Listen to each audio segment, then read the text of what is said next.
kick this off and get back to our meeting this afternoon. To start off, good group this time. I want to remind everybody to keep RSVPing going forward. I think we've had 20 RSVPs, so we want to make sure we're in the big room if we can. So I appreciate that in advance. We want to go ahead and introduce and recognize our past presidents. It is Past President Day. First one being Joe Thomas. Bill Helfman, Tim Reese, Dell Douglas, Kitty Shumplet, John Lodge, Mike Curry, Bob Hodge, Will Porter, Fred Shantz, Paul Colwell, Briggs Donaldson, Danny Tidwell, Jason South, and Kit Kerwin.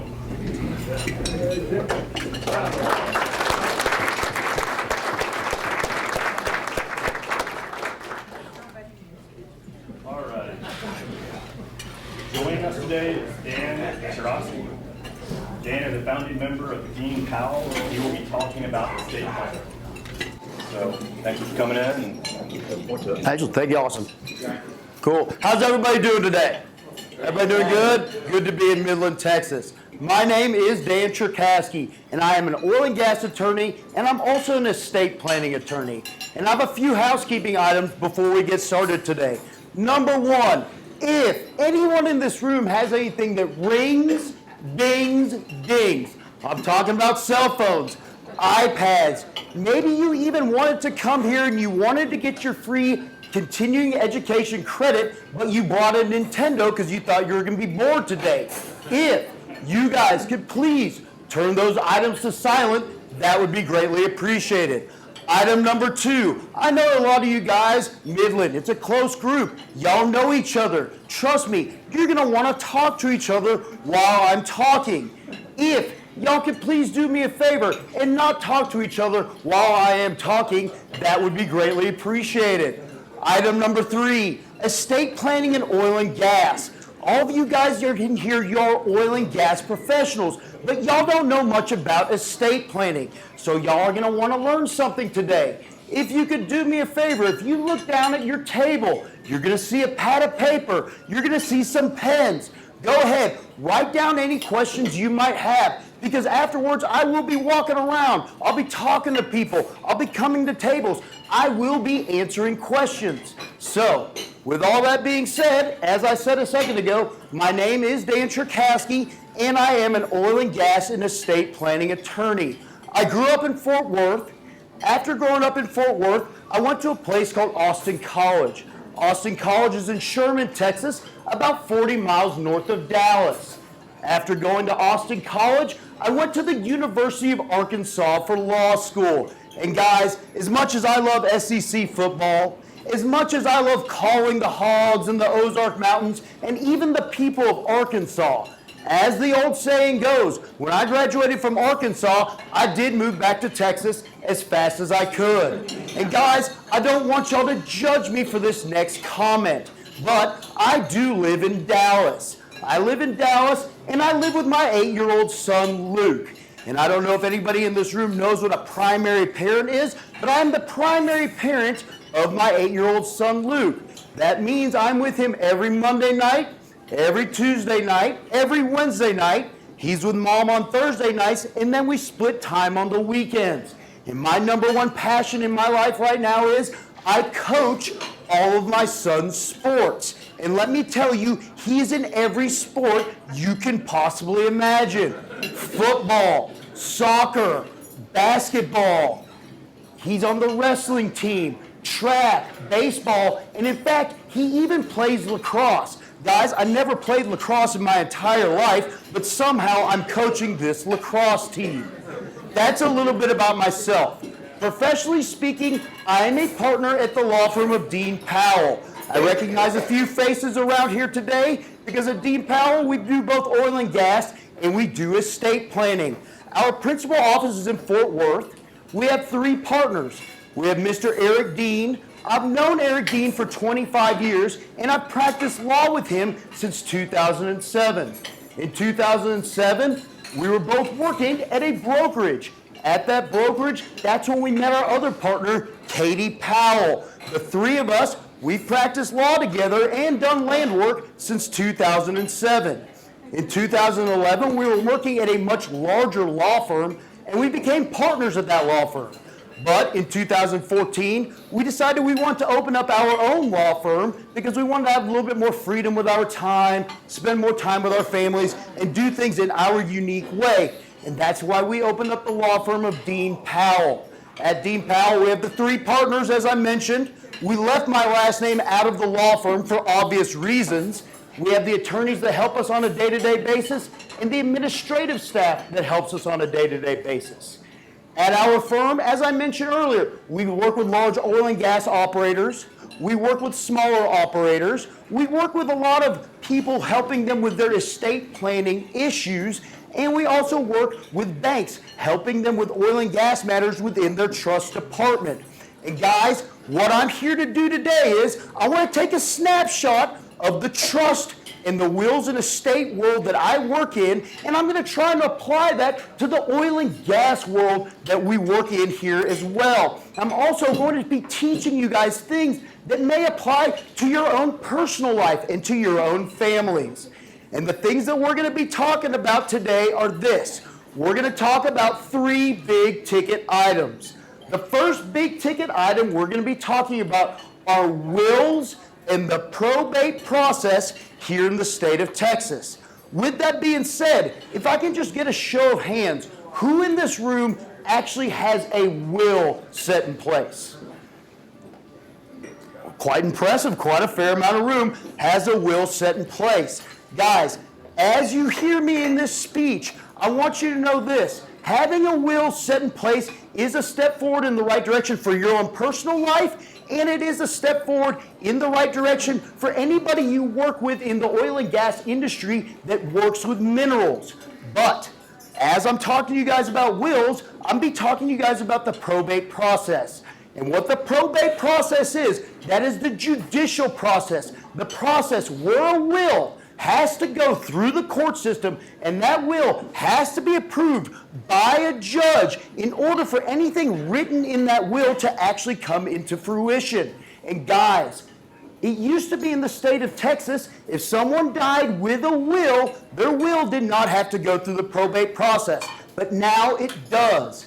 When you leave here today, I want you to know this. The probate process, whether it's for yourself or somebody else in the oil and gas industry dealing with minerals, that oil and gas process can be a lengthy process, it can be an expensive process, and it can be a process where family members fight quite a bit. You want yourself and you want anybody else that you think of to avoid the probate process. And the way to avoid the probate process is to set up what is called a trust.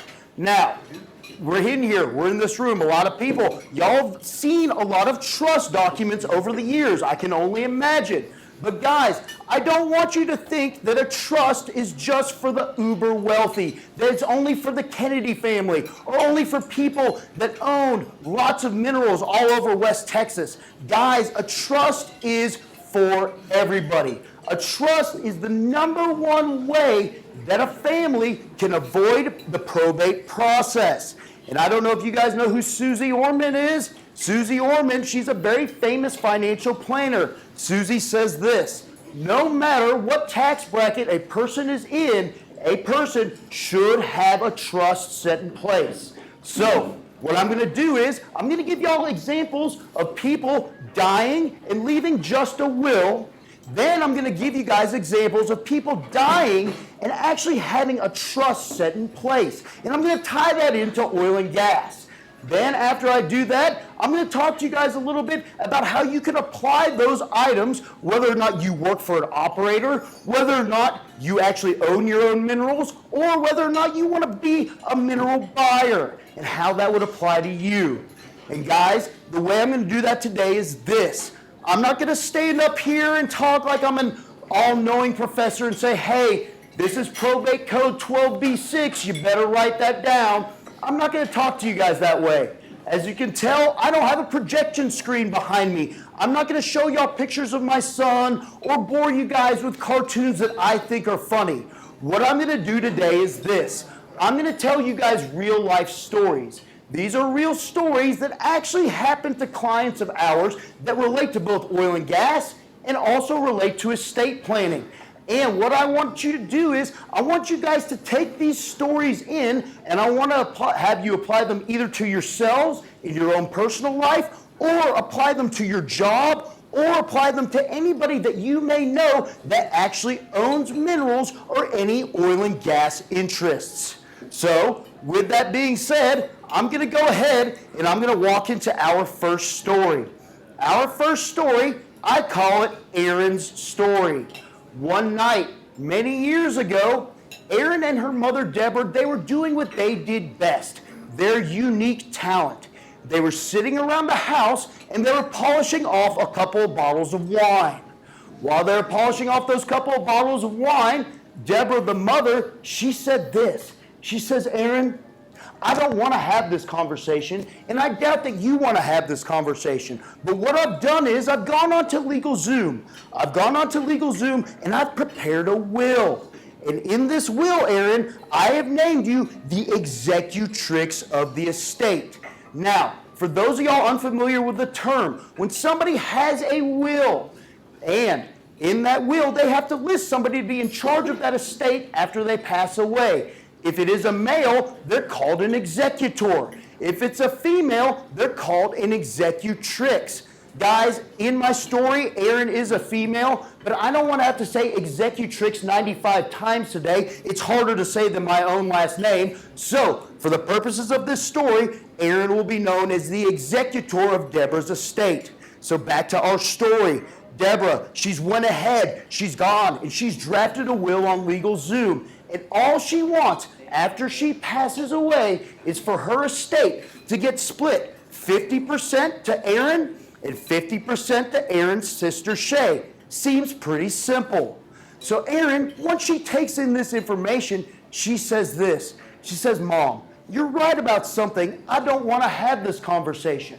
But you know what? You're wrong about something else. Nothing's going to happen to you anytime soon, but if you've gone to all this trouble, you've gone onto LegalZoom, and you've prepared all these documents in this will, I'll go ahead and I'll hear you out. So what they did was they started talking about Deborah's assets.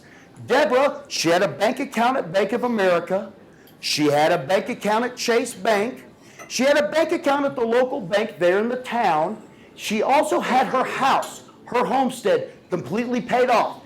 But Erin's mother, Deborah, she emphasized this so much. She said, Erin, so much of our family's value comes from many, many, many acres of mineral rights in Dawson County, Texas. And you want to make sure that when I pass away, you and your sister, you guys make sure that your mineral rights in Dawson County flow to you, so you never have to deal with not getting that money that your great-grandfather put together many years ago in Dawson County.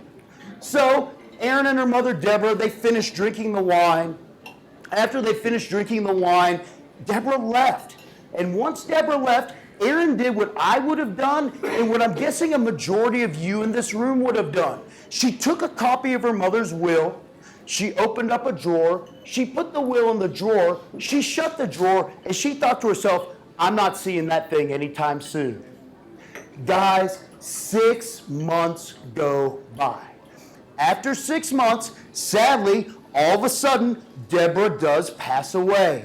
And listen, I don't know if anyone in this room's actually been through the grieving process before, but the grieving process, it is a strange process. When you're grieving the loss of a loved one, some things are up, some things are down, but everything's kind of in this gray zone in the middle.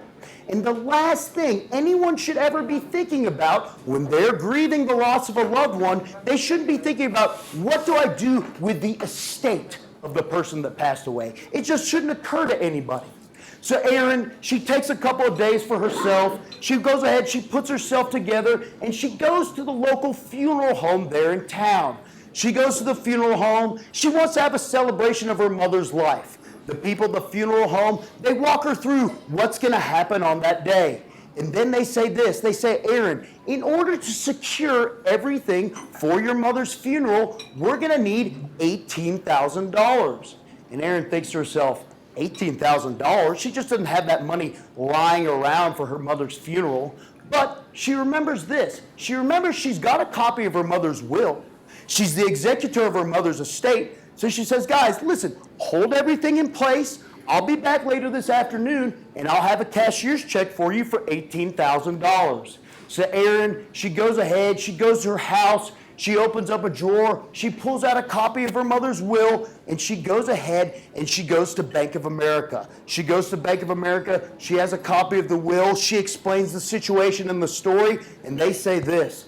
They say, Erin, we are sorry for your loss, but right now, this will and this estate, it hasn't been through the probate process. You got to hire an attorney. You got to hire an attorney. You have to have that attorney go in front of a judge and get named executor of this estate before you can have access to any of the money in this account. So Erin, she thinks the people of Bank of America, they don't know what they're talking about. So she literally walks across the street to Chase Bank. She walks across the street to Chase Bank, and they tell her the exact same thing. She then goes to the local bank there in town, thinking she's going to get some home cooking. They tell her the exact same thing. So now, it's the end of the business day. Erin's been to all three of the banks, but she hasn't been able to get any money out, and she doesn't know what to do because she's got to pay for her mother's funeral the next day. So Erin does the only thing she knows to do in that very situation. Ladies and gentlemen, Erin opens up a bottle of wine. She starts drinking the wine. She starts thinking to herself, what am I going to do? I've got to have a celebration of my mother's life. But then it occurs to Erin. Erin, she does have 3 credit cards. If she maxes out all 3 of her credit cards, she can go to the funeral home and she can go ahead and she can pay for her mother's funeral. So she goes ahead, she goes to sleep, she wakes up the next morning, and she does just that. She goes to the funeral home and she maxes out her credit cards. They have the service, it's a beautiful service. But then, after the service, 1 month goes by. And ladies and gentlemen, I want to point out to you, Erin, she's one of those people, she keeps her head in the sand about things. Erin is not thinking about that she doesn't have access to the bank accounts. She's not really thinking about the house that her mother had and what to do with that house. And I promise you, the last thing that she's thinking about are all those minerals in Dawson County and what's happening to all that money in the royalty checks that her mother received for years from Dawson County. It doesn't occur to Erin to think about those things. But what she does do is this. She goes ahead and she meets her sister Shay. They meet at their mother's house. They're going through all these old belongings. And all of a sudden, Erin's sister Shay, she says this. She says, Erin, the strangest thing happened to me the other day. I went to the mailbox, I opened up the mail, and there was a letter. It was from these people. They say they like to buy minerals. They're from some company called Double Lying, and I don't really know what to do. This guy, he keeps on calling me. But I tell you what, I don't really know much about Mom's Minerals. I know she always paid for stuff, and she wanted us to keep it, but these people, they're offering us like $250,000. I think we should sell. Why don't you give this guy a call? So Erin, she goes ahead, she gets the piece of paper from her sister Shay, and she gives the guy from Double Lying Minerals a call. She gives him a call, explains the situation, and he says this. He goes, listen, Erin, I need you to gather up everything you have. I need your mother's will. I need everything you can possibly think of every single mineral right you have right to in Dawson County, and we're going to go ahead and we're going to push this sale forward. So Erin, she does all that. She puts a big package together, and she sends it over to the guy over at Double Lying Minerals. The guy at the minerals, he gets the package. He gets the package, and he calls her up a few days later, and he says, Erin, listen, I just got all the paperwork. I got to send this to our legal team, and we should have a response to you in about 30 days about whether or not we can buy these minerals. So Erin, she waits the 30 days. Then all of a sudden, she calls the guy because she's eager. She wants the money. She calls the guy, and he says this. He goes, Erin, listen, we went ahead, we pushed the title work through, but right now, these minerals, they're underneath your mother's name. Until you hire an attorney, go through the probate process, get named executor of your mother's estate, we can't buy these minerals from you. You need to hire an attorney. And so Erin, she doesn't like attorneys, and to be honest, I don't really blame her. So what she does is this, she calls this guy called a landman. It's her buddy Gus from high school. She gives Gus a call, explains the situation, and Gus, he's been in the industry for quite a few years. Gus says this, he goes, Erin, just like everyone's telling you, you got to go ahead, you got to hire an attorney. You got to go ahead, you got to go in front of a judge. You've got to get named executor of your mother's estate, because until you do that, guess what? Everything in your mother's estate, including those mineral rights, they're just going to sit there in limbo. Why don't you call Catherine? We graduated high school with Catherine. Catherine was a bridesmaid in your wedding. She's an attorney. I bet you she can help you out. So Erin does just that. Erin gives Catherine a call. Catherine, she does a lot of civil work, doesn't really do much oil and gas or very much probate, but once Catherine hears about Erin's situation, she immediately becomes an absolute savant in both of those industries. And she says, Erin, come to my office. So Erin ends up in Catherine's office, and Catherine says this. She goes, Erin, when a lot of people, when they walk into our offices and they've got a will in their hand and they got to go through the probate process, they're not familiar with the person's estate that is about to go through probate. So you are a step forward in the right direction. But then Catherine says this. She goes, Erin, I do have bad news, because here's the deal. I've got to give notice to anybody in the United States of America that may have an interest in your mother's estate, and we've got to go to court, and we got to have a hearing, and we got to hope that you get named executor of this estate, and that will be 6 to 8 weeks from now. So Erin, she recognizes that she doesn't really have a choice in this situation, so she goes ahead and she hires Catherine's law firm. Roughly 7 weeks go by. Catherine and Erin meet. Catherine actually tells Erin that she is the executor of her mother's estate. Nobody had any issues with that. But then Catherine said this. She goes, Erin, what I want you to do is, before you go to the banks and start all that paperwork, before you do anything with your mother's house, why don't you call that man? Call that man that wanted to buy all of your mother's mineral rights that she inherited in Dawson County, because right now you have the right to begin that process. So Erin, she gives the guy at Double Lion Minerals a call. He answers the phone. And he says, Erin, listen, it's great to hear from you, but I work within a limited space. Our fund has basically been exhausted. And for the size of your mother's minerals, I'm not able to buy it at what the price of oil is at. I wish you the best of luck, but we're not your buyers. And guys, what I want to do is this. I want to go ahead, I want to point y'all out where we are in this moment in time in the story. In this moment in time in the story, Erin's mother, Deborah, she had the best of intentions. She drafted a will on LegalZoom. She thought that her two daughters would get those minerals over in Dawson County immediately. But you know what? It took 3 to 4 months, and they weren't able to do that. Now, what I want to do is I want to go ahead and I want to get into a time machine regarding our story. This is the year 2022. We can get into a time machine, I think. So let's get in a time machine and let's fast forward in our story 2 whole years.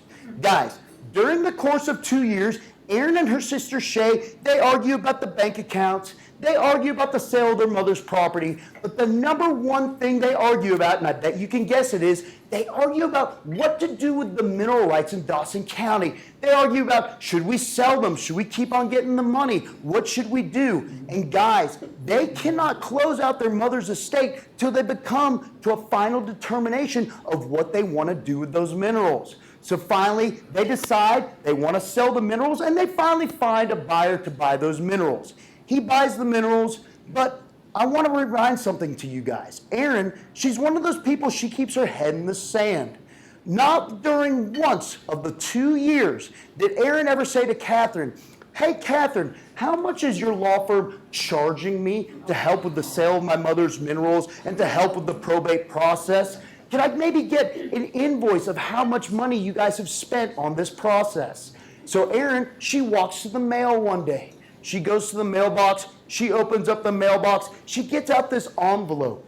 It's on the most beautiful stationery you can imagine. She opens up the envelope and she pulls it out. And it's on this letterhead. This letterhead, it's on the most beautiful stationery once again. And it says this. It says, Aaron, thank you so much for allowing our law firm to help with your mother's estate. Please see the attached invoice. So Erin, she goes ahead, she gets out the attached invoice. I'm sure many people in this room know this feeling. She gets out the attached invoice, it's stapled together, and it's not on the pretty letterhead. And she starts going through it page by page by page, line by line by line. Finally, she gets to the bottom. It has this word at the bottom. It says total. Ladies and gentlemen, the total amount on that invoice was $38,000.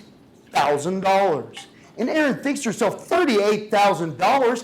What am I supposed to do? So she goes ahead and she gives Catherine a call. She gives Catherine a call. She says, Catherine, $38,000? How do you expect me to pay for this? I certainly didn't think your law firm would do this for free, but really $38,000?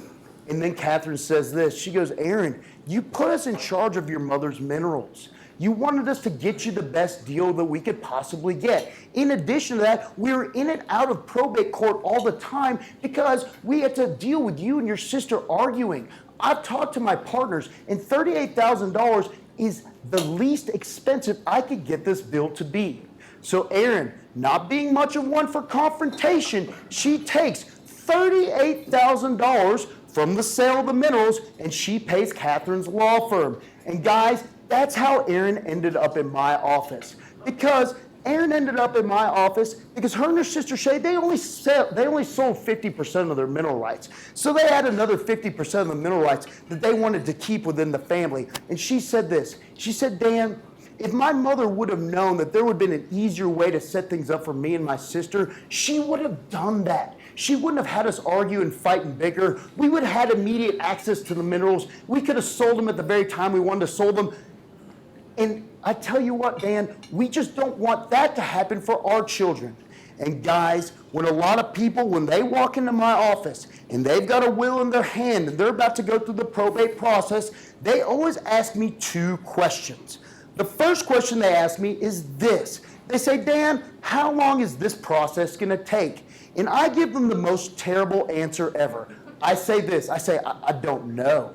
I don't know if anyone in this room's been through a divorce before. Maybe you had a good family member or friend go through a divorce before. When that process starts, everybody seems to get along. But then you know what? Then the attorneys get involved. Then once the attorneys get involved, guess what? The people getting a divorce, they're not getting along anymore, and all of a sudden they're paying the attorneys a bunch of money.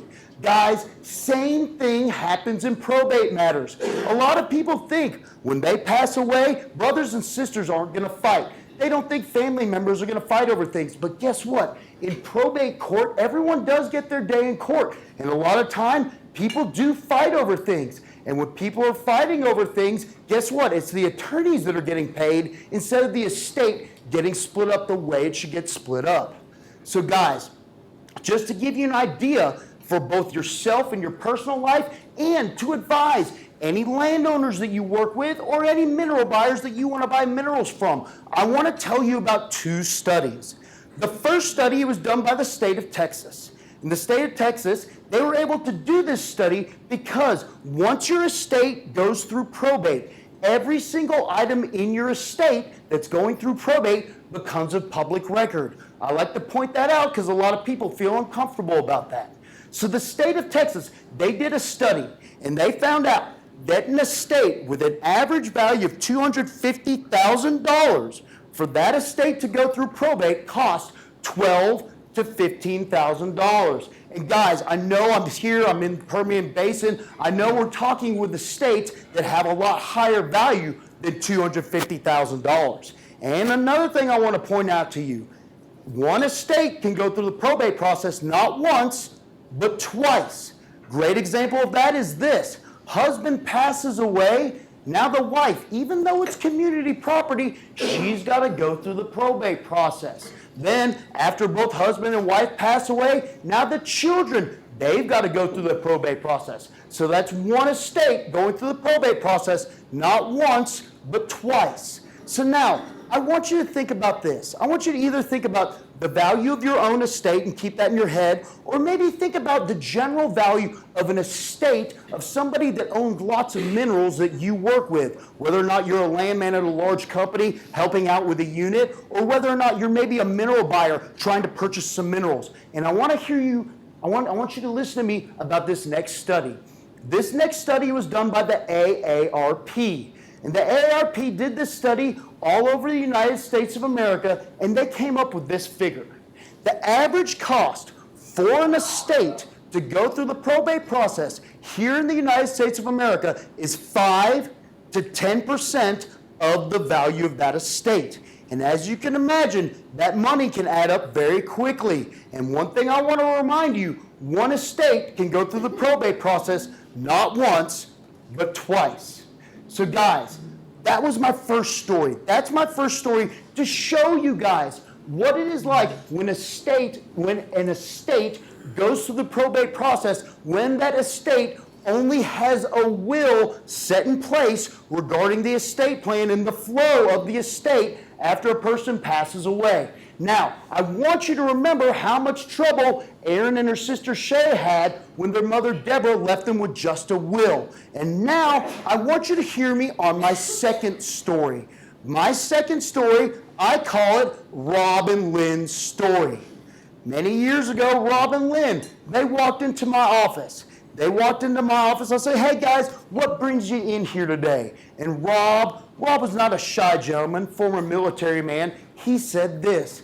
He said, Dan, many years ago my dad got Alzheimer's, and me and my brother, we took care of my dad as he had Alzheimer's. But then, after he passed away of Alzheimer's, he left me and my brother with just a will. And me and my brother, we had to go through the probate process regarding his estate. And he had many, many acres, once again, in Dawson County that he left us. But I tell you what, Dan, it got to the point, me and my brother had to go through a probate process to get those minerals, and it took up to 5 years because me and my brother were in and out of court all the time because we couldn't agree on anything. And he said this, he said, Dan, we finally came to a conclusion on what to do, and I inherited my portion of the minerals, but the main reason we're here today is this. We're here because we want to set up an estate plan, and we want to make sure that when I pass away, my wife, if she's still alive, she can get all those minerals and the royalty checks that come in. But after both me and my wife pass away, I want my children, I want them to be able to get all those oil and gas mineral rights and all the royalties that come out of Dawson County. And I don't want them to ever argue and fight and bicker the same way me and my brother argued and fought and bickered.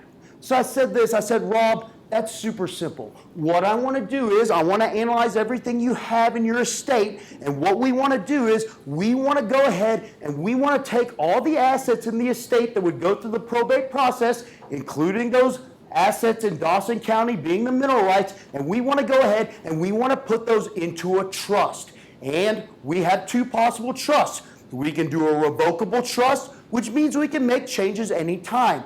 Or we can do an irrevocable trust, which means we're not going to be able to make any changes once we set up that trust, but you will get protection from creditors.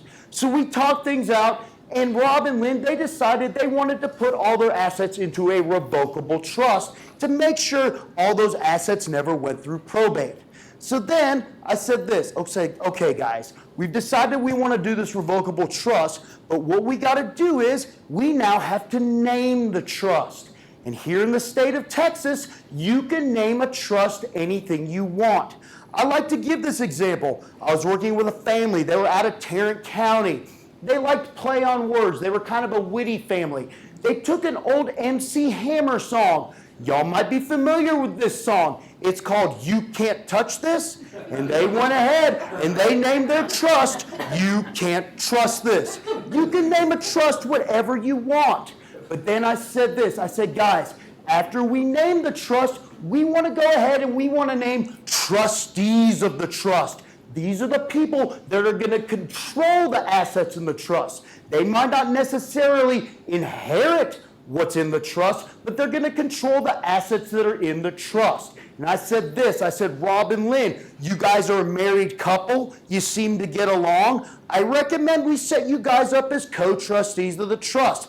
That way, if Rob passes away, Lynn, she takes control of all the assets in the trust. Lynn never has to go through the probate process to get those assets. But did I say Rob or Lynn first? If Lynn passes away, Rob, he takes control of all the assets. He's the trustee of the trust. Rob never goes through the probate process. But then I said this, I said, Rob and Lynn, after you both pass away, what we're going to need is something called a successor trustee. That's the person that's going to take over as trustee of the trust to make sure all those assets never go through the probate process. Both your children, they're of age to serve as the successor trustee. I recommend you pick the child with the best financial head on their shoulders and make them the successor trustee. And they both nodded their heads and they agreed that Eric would be the successor trustee. So Rob and Lynn, they understood all this, but then they said this, they said, okay, Dan, what do we put into this trust? And I said, what we want to put into this trust are what I like to call probatable assets. These are assets that we want to have avoid the probate process. And the number one asset a family is usually going to put into a trust is their house, their homestead. But guys, today we're talking about minerals. And the number one asset when a family has a lot of minerals in their estate, the number one asset they're going to put in there is the family's minerals. They're going to want to put the family's minerals into the trust. So Rob and Lynn, they also had a small little corporation. We put the corporation into the trust. They had a brokerage account with Merrill Lynch. We put the brokerage account into the trust. And this is just for y'all's own edification. If you guys have any kind of qualified accounts, being IRAs, 401ks, those named beneficiaries, so they avoid the probate process, so we don't put those into the trust. So Rob and Lynn, they understood all that. They went ahead, they left the office, and then about 5 or 6 years later, I get a phone call. And it's from Lynn. And you could probably guess what happened. Lynn's giving me a call because Rob had passed away. And she said this, she goes, Dan, listen, I'm sitting here with my friend. She's helping me clean up the land.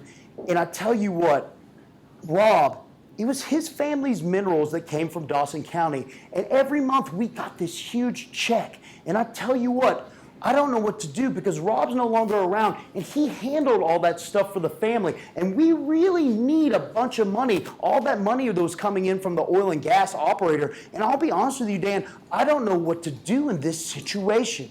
So I said this, I said, number one, Lynn, I'm sorry. I'm sorry for your loss. But number two, what I want you to do is I want you to think back to when you were in our office. When you were in our office, we set up a revocable trust for your family's estate. And the number one asset that we put into that revocable trust were all those minerals over in Dawson County. And when we did that, what we did was this. We went ahead and we reached out to all the operators that were paying your family minerals. And we talked to their division order departments. And we said, hey, make sure that every single check is payable to this trust. And after we did that, all the checks are payable now to the trust. So when Rob was getting those checks from the oil and gas operators for all the minerals in Dawson County, it was him acting as the co-trustee of the trust, and he was able to deposit those checks into the account. And right now, unfortunately, Rob, he's no longer with us. But even though Rob is no longer with us, don't forget, you are the co-trustee of that trust. So right now, you are the sole trustee of the trust. So when those checks start coming to your house and they're under the name of the trust, you, being the trustee of the trust, you can go ahead and you can deposit those checks into your bank account. There won't be any issues with probate at all. You're not going to have to deal with that just because Rob passed away because you guys set up that revocable trust. And I tell you what, that made Lynn a very happy person because she didn't have to skip a beat on receiving any of those payments from the oil and gas operator. But guys, then another 1.5 years went by. After another year and a half went by, I get a phone call. It's from the same family, but this time it was from Eric. And if you guys can remember from earlier in my story, Eric, he was the successor trustee. And he said this. He said, Dan, right now both of my parents have passed away. When my dad passed away, everything was set in place for my mother. She got checks from the oil and gas company. She was able to go ahead and receive those benefits. But I tell you what, right now, my sister, she keeps on calling me about every day. And all she can do is ask me about when she's going to get her money from the oil and gas company for all these checks. And I'll be honest with you, I don't know what to do.